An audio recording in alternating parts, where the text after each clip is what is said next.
everything you don't do on a normal stereo install. First off, you're dealing with something that is environmentally non-protected from the environments. That means it has a possibility of getting wet. You never use butt connectors, especially not this type.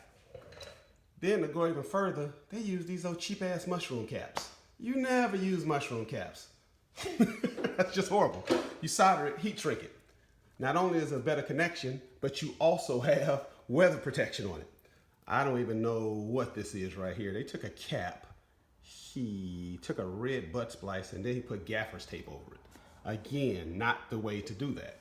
All right, let's go even further on how bad this is inside here. So we have a 4-ohm speaker, another 4-ohm speaker, a 4-ohm speaker with another 4-ohm speaker.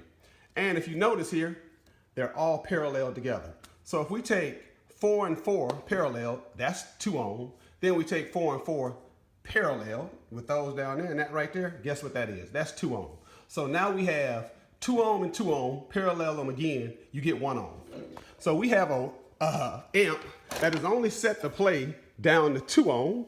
At the lowest it could go, it might only be 4 ohm stable, but we know it's not much lower than 2 ohm stable. Now running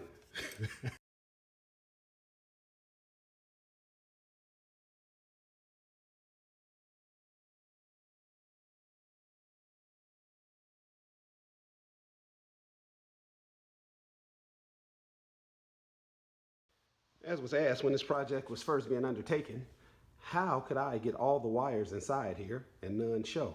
Well, again, proper planning and engineering, you'd be surprised what you can do when you know what you're doing. So, as you can see, 2 6x9s, all wired. And just to show you I'm not lying, how about that for wires coming out? How about the beauty in that? Though internally, you see absolutely nothing. And to be sure they work, let's give it a quick battery test. Let's see what we get out of it.